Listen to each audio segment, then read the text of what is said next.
Bueno, después de este discurso tan emotivo, yo voy a daros una chapa interesante. Bueno, decir que, como siempre, es un honor compartir mesa con Javi, pero hoy es un honor añadido compartirla con Bouso, porque, bueno, me machaco tus artículos desde la universidad. Eh, bueno, él os ha introducido el sistema endocannabinoide y yo os voy a hablar de su relación con el dolor, para que entendamos un poquito por qué el cannabis nos ayuda con el dolor. Bueno, habéis escuchado que tengo un máster en neurociencias y algún día, si mi director quiere, tendré un doctorado, y es en dolor, ¿vale? Mi especialidad es dolor crónico. Aquí tenéis unas definiciones de dolor. La primera nos dice que es una experiencia sensorial, emocional, desagradable, asociada a un daño tisular, ¿vale? Esta es una definición del 79 de la Asociación Internacional para el Estudio de Dolor y, como veis, queda un poco reducida, ¿no? Luego vienen otros señores, como veis, bastante después, y dan una definición bastante más amplia. Lo hablan como una experiencia subjetiva, ¿vale? Que va a resultar de la transducción y transmisión de la modulación de esa entrada sensorial, es decir, a mí me va a entrar ese dolor, estamos hablando de dolor agudo en este caso, y va a estar filtrada por una composición genética mía, mi historia de aprendizaje previa, y todo esto va a estar modulado por el estado de ánimo actual y el estado psicológico, y también dentro de un contexto sociocultural. De hecho, el dolor no duele lo mismo, depende de la cultura. El dolor se puede clasificar, entre otras cosas, en base a su curso temporal. Tenemos un dolor agudo. El curso temporal del dolor también nos va a dar una fisiopatología, o sea, un funcionamiento muy diferente. De hecho, el dolor agudo tiene una duración como máximo de 3 semanas. Tenemos un dolor subagudo que llega hasta las 12 semanas y el dolor crónico que se extiende a partir de los 3 meses, que sería un dolor persistente durante más de 3 meses. ¿Vale? El dolor crónico en sí se considera una enfermedad, ¿vale? ¿Por qué se considera? Porque esa misma búsqueda de alivio, de sentirte un poco mejor, nos va a llevar a esos sentimientos negativos de indefensión, de pérdida de esperanza, incluso desmoralización, incluso puede llevar a depresión. De hecho, los estados de dolor crónico se suelen acompañar de depresión, también de ansiedad y de incapacidad psicosocial, que se llama ese. Esto es el me duele, no voy a ir a, me duele, no voy a hacer esto. Entonces nos lleva a recluirnos también dentro de nosotros mismos. De hecho, otra de las cosas que apoyan que el dolor sea una enfermedad en sí misma son los estudios de neuroimagen, ¿vale? Eso es, como decía Bouso, cuando te meten dentro del escáner de resonancia magnética y miran que se activa. Ahí lo que se observa es que los pacientes con dolor crónico tienen un funcionamiento anormal de los sistemas opioide y dopaminérgico, ¿vale? Esto va a tener implicaciones, también se ve, lo veremos a lo largo de la charla, también lo habéis escuchado a él hablando del sistema opioide, y también sufren un deterioro en el córtex prefrontal, ¿vale? Esto es la parte del cerebro, pues la de aquí delante. Es una parte muy importante porque es la que más tarda en desarrollarse, por lo tanto cumple unas funciones como mucho más superiores, que podríamos decir, una función social, toma de decisiones, muchísimas, ejecutivas y demás. Aquí tenéis un poco unos datos de epidemiología, pero que os hagáis a la cuenta, aproximadamente un 17% de la población española sufre de dolor crónico. Esto es una barbaridad. ¿Vale? Como podéis ver, los datos se concentran principalmente en dolor de espalda, dolores de cabeza, dolores de articulaciones, pero existen muchos tipos de dolor. Aquí tenéis otros resultados del Pain Proposal que, como podéis ver, por ejemplo, aquí tenemos el porcentaje de pacientes que consideran recibir un tratamiento no adecuado. ¿Vale? El 29% de esos pacientes piensan que no reciben un tratamiento. Una cosa que me hizo sentir bien, ¿no?, es que el 85% de los médicos expresaron ese deseo de recibir más información adicional sobre el tratamiento y el manejo de dolor. De hecho, yo he estado trabajando en una unidad de dolor en Mallorca y ves que muchas veces van un poco descabezados, porque el dolor es mucho más complejo de lo que parece. De hecho, ahora os voy a explicar un poquito cómo funciona el dolor, para que podamos entender todo lo anterior. Esto que tenéis ahí, este dibujillo, parece un pulpo raro. Esto es un nociceptor, ¿vale? Estos son receptores de dolor, ¿vale? Estamos en este caso con dolor agudo, son bidireccionales. Eso quiere decir que van para aquí y para allá. parece que es una implicación absurda, pero el hecho de que vaya en las dos direcciones nos quiere decir que el dolor me lo doy y me lo puedo quitar. O no hay y lo puedo dar. Quiero decir, esta doble direccionalidad tiene muchísimas implicaciones. También estos son diferentes, estos receptores, pues, si tienen mielina, que es una banda grasa que los recubre, que hace que vayan menos deprisa, y también depende del tipo, responden a diferentes estímulos. No nos vamos a meter en el tipo de fibras, que esta cosa se pone complicada. Luego, en el tema de neurofisiología, tenemos ciertas zonas del cerebro que van a reaccionar dentro de una resonancia magnética, cuando los vemos, a la respuesta del dolor. Estas zonas se han conocido en la ciencia como la pain matrix, ¿no? La matriz del dolor. Como os he agrupado aquí, hay como tres sistemas, ¿vale? Uno es nociceptivo, que es el que viene siendo lo que noto de dolor. Otro, si os dais cuenta, es nociceptivo afectivo, ¿vale? Estamos de nuevo entrando en la respuesta afectiva. Y luego tenemos un sistema nociceptivo cognitivo y conductual, ¿vale? Que, como veis, está de nuevo el córtex prefrontal, ¿vale? Este es muy importante. Entonces, en este dibujito que tenéis aquí, tenemos que el dolor entraría por aquí, vendría la asta dorsal de la médula espinal y subiría para arriba. Otra opción es que pase algo que baje para abajo, ya sea quitarme o darme dolor. Esto que estoy puntualizando lo entenderéis un poco más para adelante. Siguiendo con la neurofisiología del dolor, lo que sabemos es que el sistema nociceptivo es muy plástico, ¿vale? Y va a ser dependiente de actividad. Pero dentro de esta plasticidad existe una cosa que se llama sensibilización central, ¿vale? Estos son estos procesos de hiperalgesia y alodinia, que ahora sí dicho suena muy raro, pero la hiperalgesia es... yo me hago un corte aquí, pero me duele todo alrededor. O sea, se me sensibiliza la zona, por ejemplo. Y la alodinia es, yo no recibo un estímulo doloroso, pero me duele. Pongamos un ejemplo de las pacientes y los pacientes con fibromialgia, cuando simplemente el tacto les está produciendo dolor. Vale, dentro del dolor, la forma... no sé llamarlo moderna, ¿no? Porque ahora todo se enmarca dentro de este modelo también, el modelo biopsicosocial, ¿no? Lo que me dice que tengo una experiencia subjetiva a un evento fisiológico. ¿Esto qué es? Que hay un evento fisiológico, yo me hago un corte, yo me hago daño, yo me doy un golpe, pasa algo, y yo voy a reaccionar de una forma subjetiva a esa sensación, ¿vale? Entonces va a diferenciar entre dos cosas. Una cosa será la nocicepción, que sea estrictamente la estimulación nerviosa, y otra cosa será el dolor. El dolor va a ser la experiencia subjetiva, ¿vale? Ahí es donde tenemos esos factores emocionales, cognitivos y de personalidad envueltos. Ahí hemos clasificado previamente el dolor en base al curso temporal. También lo podemos clasificar en base a dónde nos duele, ¿no? Donde nos duele puede ser músculo esquelético, puede ser visceral o a causa de que nos duele, posoperatorio, oncológico o inflamatorio. Hay muchísimos más tipos de dolor, hay unas clasificaciones en ejes que son bastante interesantes. Luego, en relación al sistema endocannabinoide y al dolor, sabemos que pese a la alta prevalencia que existe de dolor, como hemos dicho, un 17% de la población en España, el uso que hay de los medicamentos para eso no dan un alivio adecuado en muchos aspectos y no la extensión adecuada. Entonces, por lo tanto, desde la comunidad médica se está buscando nuevos agentes analgésicos. En el tratamiento de dolor se utiliza tradicionalmente los opioides, antiinflamatorios no esteroideos, inhibidores de la COX, antidepresivos, anticonvulsionantes, anestésicos, o sea, como veis, todo. O sea, es un poco que vamos a tirar aquí pastillas y las vais cogiendo y la que te funcione buena es. Los opioides también sabemos durante milenios se han utilizado, así como ahora también se utilizan los sintéticos como el tramadol y demás.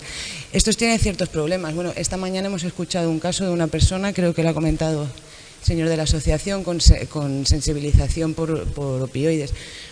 Eso ocurre. De hecho, los opioides en tratamiento a la larga producen sensibilización. No, un tratamiento a la larga con opioides no va a ningún sitio, como aquel que dice. Y también tienen otras limitaciones, ¿no? El estreñimiento, que muchas veces es bastante severo, y las otras reacciones adversas, aparte de la tolerancia y la dependencia. De hecho, en Estados Unidos ya hemos hablado en varias ocasiones que existe esta epidemia de adicciones y muertes relacionadas con los opioides. Bueno, el cannabis sativa, junto con los opioides, se ha utilizado durante milenios para el tratamiento de dolor, también lo hablábamos esta mañana. En el 60 McCullough descubrió la molécula del delta 9-THC y en el 90 se descubrieron los receptores CB1 y CB2. Con todo esto, lo que se observó es la existencia de esa vía de control endógena del dolor. ¿4 minutos? Vamos por el medio. ¿Vale? Y bueno, desde hace unos años también se considera como otra diana. Los componentes del sistema los ha estado nombrando Bouso. En principio, los más genéricos, los más conocidos, tenemos a los receptores CB1 y CB2, los ligandos endógenos, la anandamida y la 2-AG. Luego tenemos unas enzimas de síntesis, que son las que hacen la anandamida, que tenemos estas dos, y unas enzimas de degradación, las que las rompen. ¿Vale? Como decía él, se puede influir pues, facilitando que las enzimas no rompan, favoreciendo que las otras hagan, hay muchas formas de activar. ¿Vale? Este sistema, estos componentes están expresados a lo largo de todas las vías nocioceptivas. Lo que decía él, promiscuo, está por todos los sitios. Entonces, tanto la administración de unos ligandos exógenos como fortaleciendo la señalización, vamos a regular esa nocicepción. ¿Vale? Como decíamos, el dolor no es daño tisular. Es decir, no porque yo tenga el mismo corte que tú, me va a doler lo mismo. ¿Vale? Entonces, lo que sabemos es que las emociones, el estrés, el miedo y la ansiedad regulan esa respuesta de dolor también. Entonces, esas emociones negativas, con un arousal alto, esos que me activo mucho, tienden a exacerbar el dolor. Cuando yo tengo menos, con el arousal leve, exacerban el dolor. Con el arousal alto, me anulan el dolor. Esto tiene mucha relevancia de supervivencia. Si me está persiguiendo el león y me tuerce un tobillo, no puedo pararme a ay, que me duele, tengo que seguir corriendo. ¿Vale? Entonces, estos receptores cannabinoides también se sitúan en estas zonas involucradas en la modulación del dolor, en el estrés y en la emoción, en el recurrido lóbulo prefrontal. Este estrés y el miedo alteran los niveles de endocannabinoides. Por lo tanto, lo que también vemos es que no solo el cannabis nos está ayudando en lo que es la nocicepción, sino que también en el dolor, es decir, en las emociones asociadas a esa sensación de dolor. Vale, a ver, es que estoy yendo a ver cómo voy de rápido, ¿verdad? Acelero. Bueno, seguimos con lo de la motivación efectiva. Vale, estas son las conclusiones que ya os la he dicho. Vale, el informe del National Academy of Science Engineering nos dice que existe evidencia concluyente o sustancial que respalda la efectividad del cannabis en el tratamiento de dolor. ¿Vale? Incluso de los nabiximoles, que me cuesta un montón decir esta palabra, por no decir sativex lo digo un poco raro. No todos los dolores son iguales, como hemos visto, depende del curso de la evolución, va a depender de la zona, entonces no podemos tratarlos igual. ¿Vale? Entonces vamos a diferenciar un poquito diferentes tipos de dolor, de los que se ha recurrido. Ha habido más investigación, tenemos un poco más de chicha y voy a hablaros principalmente del dolor neuropático, que es el que más se sabe. Existe gran evidencia de que el cannabis inhalado en estos primeros estudios de los que hablo van a hablar de dolor neuropático sin esclerosis múltiple. Luego hablaremos con esclerosis múltiple. Entonces, sabemos que el cannabis inhalado, ya sea vaporizado o fumado, va a reducir el dolor crónico de origen neuropático. De hecho, estudios en neuropatía diabética, bueno, no sé si sabéis que en la diabetes puede existir una inflamación de nervios que produce bastante dolor, y el dolor neuropático por lesión medular, se ha observado una relación dosis-THC-efecto. ¿Esto qué quiere decir?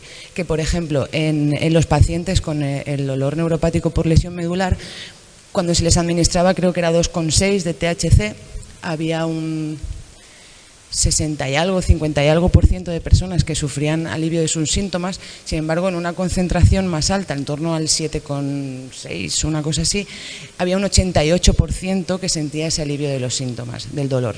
¿Vale? La reducción estaba en torno a un 30 y largos %, que eso cuando alguien sufre dolor crónico os puedo asegurar que es mucho.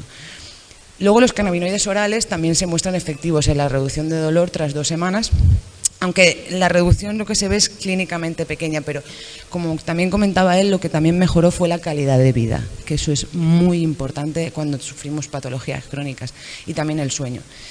Este estudio ya se incluye el dolor neuropático por esclerosis múltiple.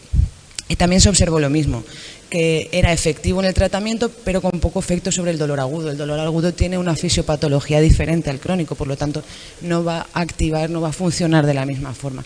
Lo que se ha visto es que en estos estudios que la proporción 1:1, lo que hablaba él también, 1:1 de THC-CBD, que tenga la misma concentración para que el CBD pueda controlar esos efectos que a la gente no le acaban de gustar. Entonces, también se ha visto que con cannabis inhalado en cigarrillos se han mostrado efectos superiores al placebo en dolor neuropático por VIH. Sabemos que por VIH también tenemos estos dolores y, bueno, si algún día queremos hablar de inmunidad, también es muy gracioso cómo funciona el THC sobre la inmunidad. Otro tipo de dolor que podemos encontrar es el dolor de tipo oncológico. Este dolor suele ser bastante resistente a los opioides, ¿vale? Los nabiximoles también se han mostrado moderadamente efectivos, pero las preparaciones de THC a partir de 10 miligramos, porque bueno, este estudio era bastante gracioso, empezaban con unas dosis bastante elevadas y fueron diciendo, bueno, con menos también va, porque la gente iba fina por la calle. Entonces, esta cantidad ya genera analgesia con una duración de unas 7 horas y además mejora el estado de ánimo y la calidad de vida una vez más. Luego las preparaciones herbales, que esto ya es tal cual con la hierba, en pacientes con dolor oncológico intratable, también lo mismo, una concentración 1:1 THC-CBD se muestra efectivo en la reducción del dolor, en torno de nuevo a un 30%.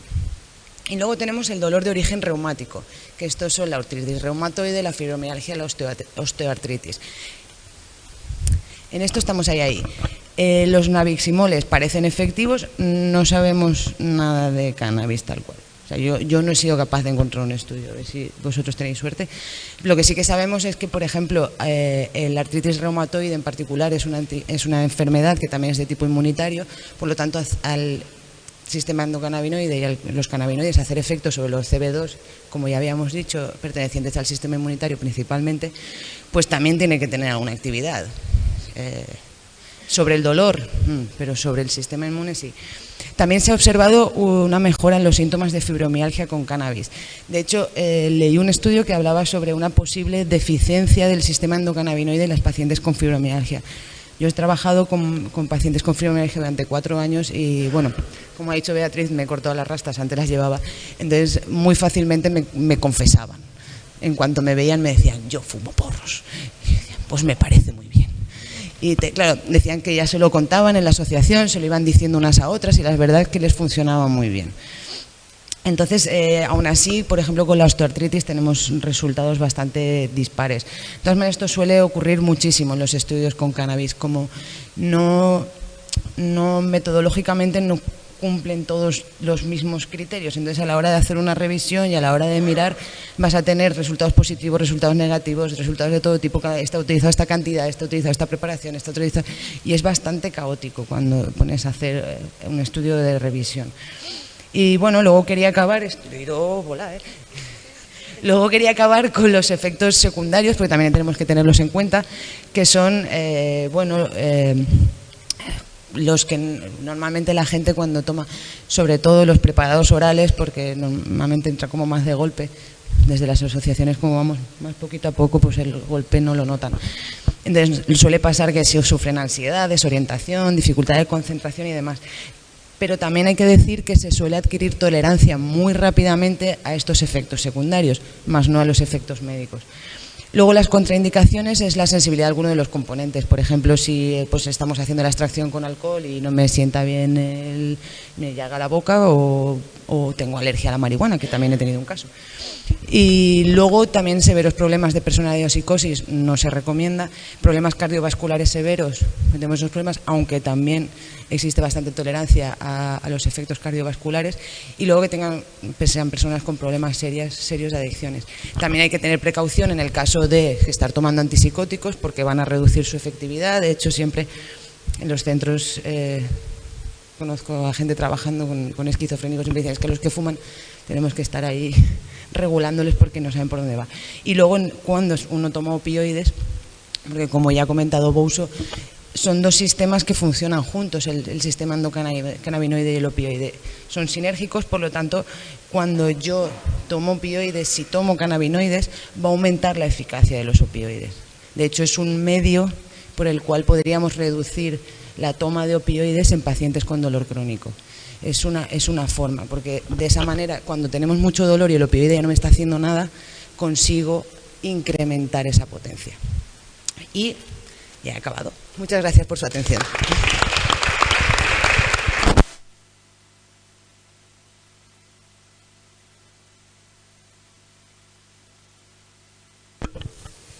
¿Preguntas para alguno de los tres?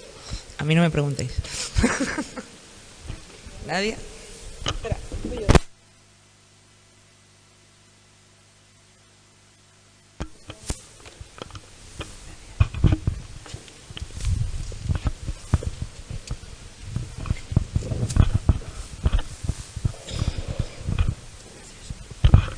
Hola, buenas tardes.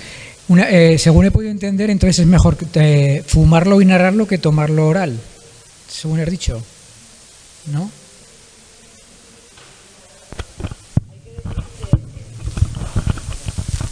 A ver, existen estudios, lo más normal es que acabamos pensando que oral es la mejor forma y demás. Sin embargo, el consumo inhalado, que lo tenemos un poco así como de que es feo, es muy rápido. Tiene un efecto mucho más rápido, tiene una mayor biodisponibilidad, entonces para ciertos casos es bastante beneficioso. Oral también tiene efecto, por supuesto. Estaba citando ese estudio porque siempre me parece peculiar cuando hablan de fumar, básicamente.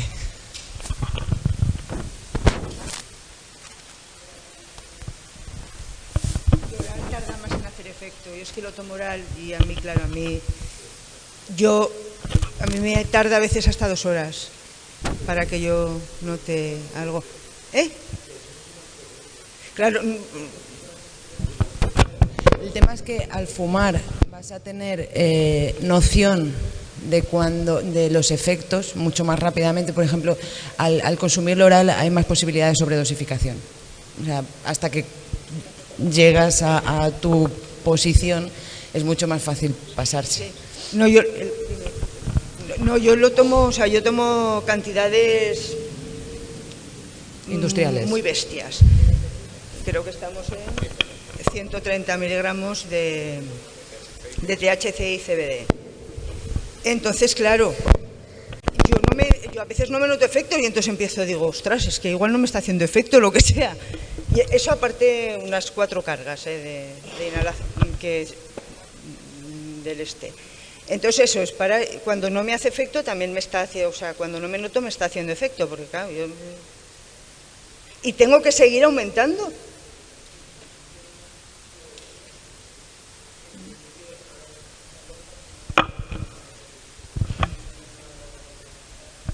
No, sí, yo estoy encantada, No, a mí me ha quitado muchas cosas.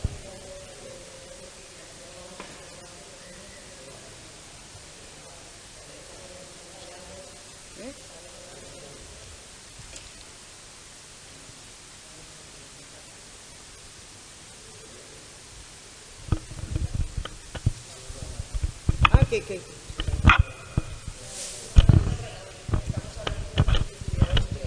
en la reducción de dolor.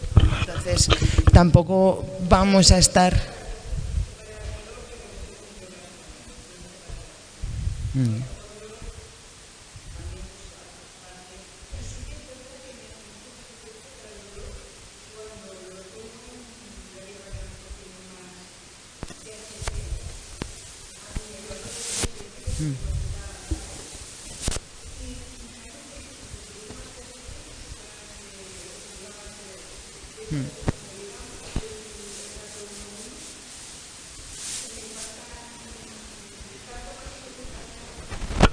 Bueno, hay que tener en cuenta que, por ejemplo, el THC tiene 80% más poder antiinflamatorio que la cortisona, por ejemplo.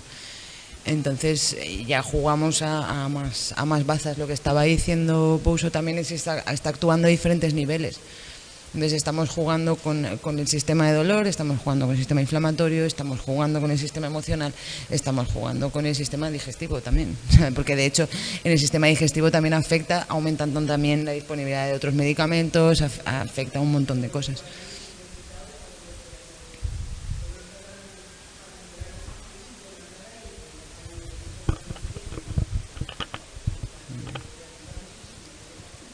Me alegro. Yo quería decir en lo de tomar, inhalar, pues yo lo comparo como cuando tomaba la morfina, pues el inhalar es como cuando te pinchan. El tomar sublingual sería cuando tomamos la pastilla y en pomada sería como la del parche. Sublingual sí que en el último Canamed, que nunca lo pronuncio bien, sí que incidieron mucho en que lo tomáramos de forma sublingual, mejor que ingerido, porque bloqueaba receptores en el hígado y a veces decimos no me hace efecto porque no hemos notado el colocón, pero tú te has relajado, se te ha ido el dolor. No nos centremos siempre en el colocón, me ha quitado el dolor, me ha quitado la ansiedad, ¿vale? Porque el estado, realmente un colocón es cuando yo no voy a trabajar, yo no, ¿vale?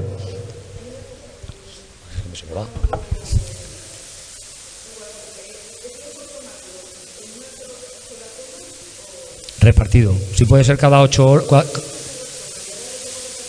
Sí, igual que lo de las cantidades. Hay que tomar la cantidad que a uno le sienta bien. No. La que te sienta bien. Como te pases a lo mejor tienes demasiado colocón y dices, uy, esto no puede ser. Pero es eso. Realmente lo que es que cada uno llegamos a nuestra dosis, a nuestra pauta, no lo regulamos sin tener la toxicidad de otros medicamentos, que a mí me ocurrió una vez pasarme con el Adolonta y con el Zaldíac y llegar a Valencia y no saber cómo había llegado. Eso de cannabis no me ha pasado nunca. Yo desperté delante del Mestalla y dije, bueno, ¿y qué hago aquí? Desperté, tomé por la noche, estaba bastante mal, tomé una Adolonta, a medianoche tomé un Zaldíac y a las 7 de la mañana cuando me levanté, que tenía que ir a hacer mi revisión a la FE, estaba muy mal y tuve que tomar otro para hacerme el ánimo, coger el coche e irme a la... Pues yo supongo que el camino lo hice consciente, pero cuando se puso el semáforo en verde yo es como si me hubiese despertado allí.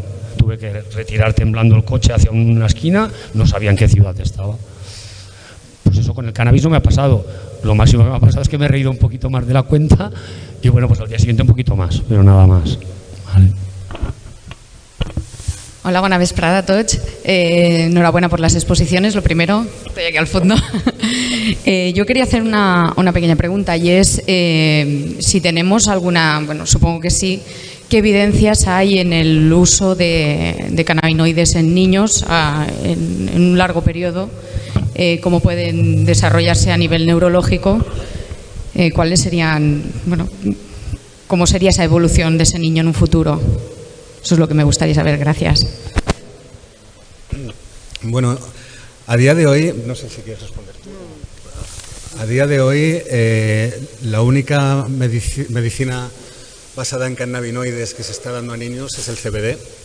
Y el CBD no activa los receptores CB1, que son los responsables del efecto psicoactivo, y además la densidad, que se dice en jerga biomédica, la densidad de receptores CB1 en los niños es muy baja.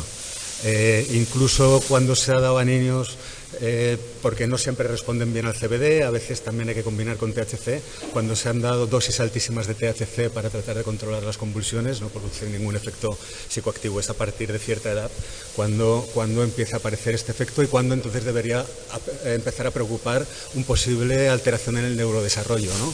El CBD es un fármaco, hasta donde se sabe, bastante seguro. Como digo, no actúa sobre los receptores CB1, con lo cual no había por qué preocuparse en principio de las posibles consecuencias a largo plazo sobre el neurodesarrollo.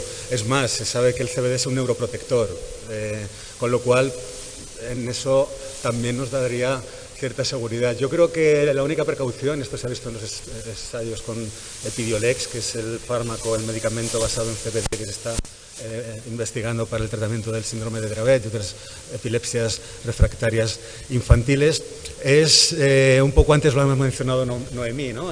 Claro, al final todo lo que va por vía oral pasa por el hígado y en el hígado se tiene que metabolizar por unos citocromos que se llaman P450 y que es por donde se metabolizan la mayoría de los fármacos. Lo que se ha visto es que en combinación con algunos hipnóticos o con algunos anticonvulsivos, el CBD producía mayor somnolencia y mayor sensación de letargo y demás. Entonces lo único que hubo que hacer es reducir la dosis del otro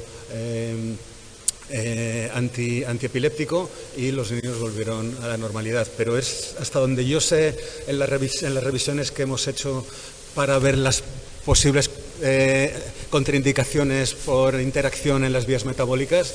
Es el único caso que hemos encontrado, a pesar de que el THC bloquea los citocromos, algunos de ellos, el CBD también, pero en combinación con otros fármacos no he visto ni una ausencia de respuesta ni una mayor incidencia de efectos secundarios, excepto con algún tipo pues, de benzodiazepinas y de otros antiepilépticos. Bueno, en la clínica lo único que hay que ver es, o sea, la medicina cannábica siempre se dice, ¿no?, que tiene que ser una medicina muy personalizada. Primero, porque tiene mucha variabilidad interindividual y porque tiene mucha variabilidad intraindividual.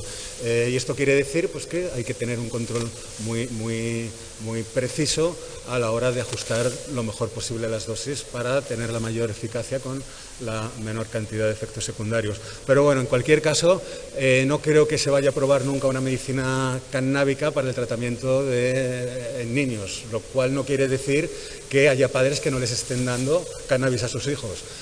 Pero no sé, yo no me preocuparía mucho si tuviera un hijo con una epilepsia tipo síndrome de Dravet, por ejemplo, en cómo le puede afectar el cannabis en su neurodesarrollo, porque primero toda la batería de fármacos antiepilépticos que le están dando son bastante neurotóxicos, ¿no?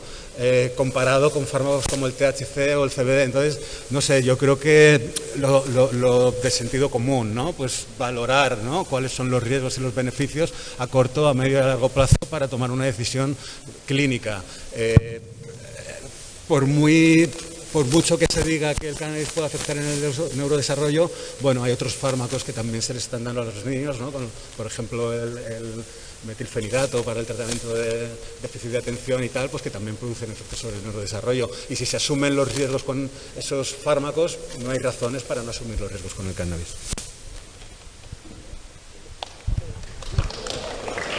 Vale, tenemos una pregunta desde el Facebook, que es como estamos retransmitiendo en directo.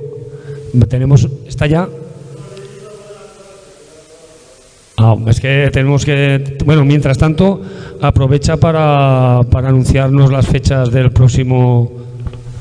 Bueno, el CannabMed es una reunión de pacientes con médicos e investigadores que hacemos el 9 y 10 de mayo en Barcelona, el 9 en el Colegio de Médicos y el 10 en el Centro de Cultura Contemporánea de Barcelona, el CCCB. Entonces estáis invitados, la entrada es gratuita y lo único que hay que hacer es inscribirse en nuestra página web, que es cannabmed.com, creo. Y gracias por permitirme hacer este spam. Es que si queréis buena información, queréis formaros, pues es el sitio ideal. Esta gente investiga y encima son activistas y nos ayudan un montón.